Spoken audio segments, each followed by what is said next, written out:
أعوذ بالله من الشيطان الرجيم بسم الله الرحمن الرحيم إن الله خير ناصر ومعين قال إمام جعفر الصادق عليه السلام إن لله حرما وهو المكة وإن للرسول حرما وهو المدينة وإن لأمير المؤمنين حرما وهو الكوفة وإن لنا حرما وهو بلدة قم ستدفن فيها امرأة من ولدي اسمها فاطمة تدخل بشفاعتها شیعتنا فی الجنہ باجمعہم. ولادت با سعادت کریمہ اہل بیت حضرت معصومہ سلام اللہ علیہا شہزادی قم بنت باب الحوائج آپ سب کو بہت بہت زیادہ مبارک ہو. بہت اختصار کے ساتھ اس بی بی کے فضیلت میں چند جملہ عرض کرنا چاہوں گی تاکہ معرفت کے ساتھ زیارات آپ سب کو نصیب فرما دے. اور آپ سب کی طرف سے نائب الزیارہ ہے امام جعفر صادق علیہ السلام. بہت خوبصورت روایت ہے بی بی معصومہ سلام اللہ علیہا کے فضائل میں. آپ فرماتے ہیں کہ اللہ سبحانہ تعالیٰ کے لیے ایک حرم ہے اور وہ سرزمین مکہ ہے. رحمت للعالمین محمد مصطفیٰ صلی اللہ علیہ وآلہ وسلم کے لیے ایک حرم ہے، وہ مدینہ ہے. امام المتقین علی ابن ابی طالب کے لیے ایک حرم ہے اور وہ کوفہ ہے، مطلب آج کی نجف کی طرف اشارہ ہو رہا ہے. اور ہم ائمہ طاہرین کے لیے ایک حرم ہے اور وہ شہر قم ہے. اس کے بعد آپ فرماتے ہیں کہ بہت جلد میری نسل سے ایک خاتون دفن کیا جائے گا جس کا نام ہوگا فاطمہ بنت موسیٰ بن جعفر.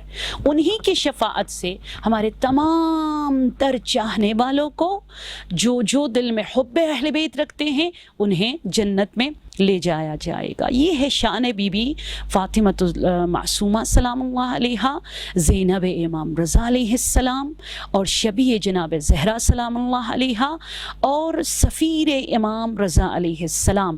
کہ آپ کے وجود کی وجہ سے آپ دیکھیے اللہ کے لیے تو مکہ، رسول کے لیے مدینہ، علی کے لیے نجف اشرف اور باقی تمام ائمہ طاہرین کے لیے بی بی کا روزہ اور بی بی کا حرم ان سب کے لیے حرم ہے. ہم سب جانتے ہیں کہ خدا ہر جگہ موجود ہے. اینما تکونوا وجہ اللہ، خدا جہاں تم دیکھو گے، آپ پاکستان میں ہیں، آپ پہاڑوں کے بیچ میں ہیں، آپ انڈیا میں ہیں، آپ یو ایس، یو کے، کینیڈا، آپ جہاں کہیں پر بھی ہو اللہ وہاں موجود ہے. اور اہل بیت کو بھی خدا نے یہ پاور دیا ہے، اہل بیت بھی ہر جگہ موجود ہے کیونکہ خدا خود قرآن میں فرما رہا ہے قل امرؤ فسیر اللہ عملکم وَرَسُولُهُ وَالْمُؤْمِنُونَ. بتا دیجئے آپ اپنے اعمال کا خیال رکھیں کیونکہ خدا دیکھ رہا ہے، ائمہ طاہرین دیکھ رہے ہیں اور رسول خدا دیکھ رہے ہیں. علامہ طباطبائی فرماتے مؤمنون سے مراد یہاں ائمہ طاہرین کی ذات ہے. صحیح ہے. تو کیوں حرم اہل بیت کہا جاتا ہے بی بی معصومہ کے روزے کو؟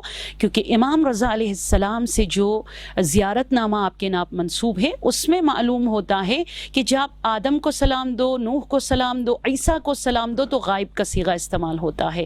نوح نبی اللہ، ابراہیم خلیل اللہ، السلام علی آدم صفوت اللہ. بٹ جیسے ہی ختمی مرتبت کا نام آتا ہے وہاں مخاطب کا صیغہ استعمال ہوتا ہے، پریزنٹ استعمال ہوتا ہے. السلام علیکہ یا رسول اللہ، آپ پر سلام ہو اے حبیب خدا جو یہاں اس حرم میں موجود ہو. آپ پر سلام ہو اے علی جو یہاں موجود ہو. آپ پر سلام ہو اے بی بی فاطمہ الزہرا جو یہاں پر موجود ہو. اور یہ روایت کسی فقیہ نے، مجتہد نے، عالم نے ایک جذباتی احساسات سے مالا مال کسی شیعہ نے جذبات میں آ کے نہیں لکھا. یہ امام معصوم فرزند رسول امام رضا علیہ السلام نے لکھا ہے. اور بہترین پروف اور دلیل ہے اس بات پر کہ جب آپ سلام دیتے ہو چہاردہ معصومین کو بی بی معصومہ کے زیارت نامے میں تو آپ مخاطب کا صیغہ استعمال کرتے ہو گویا وہ آپ کے سامنے اس حرم میں موجود ہے. تو اس بات پر شکر کیجئے گا کہ آپ جب بی بی معصومہ کو سلام دے رہے ہو تو اسی پل آپ بی بی سیدہ کو، علی مرتضیٰ کو اور 12 اماموں کو آپ سلام دے رہے ہوتے ہو. آج آپ سب کی طرف سے شہر قم میں کریمہ اہل بیت شہزادی قم کے روزے پر نائب الزیارہ ہے. چہاردہ معصومین کی زیارت کا ثواب، وہ ہستی جس کی شان میں امام رضا علیہ السلام نے فرمایا، امام جواد علیہ السلام نے فرمایا من زار عمتی فاطمة المعصومہ بقم عارفا بحقها فلہ الجنہ، جو میری پھپھی جناب شہزادی قم معصومہ سلام اللہ علیہا کی معرفت کے ساتھ زیارت کرے اس پر جنت واجب ہے۔ اس امید کے ساتھ اور اس دعا کے ساتھ کہ پروردگار عالم معرفت ہمیں عطا کرے اور معرفت سے بھرپور زیارت نصیب فرما دے، اس بی بی کے صدقے اس منحوس بیماری اور وائرس سے پروردگار پوری دنیا کو، علی کے چاہنے والوں کو نجات دے۔ والسلام علیکم ورحمۃ اللہ وبرکاتہ۔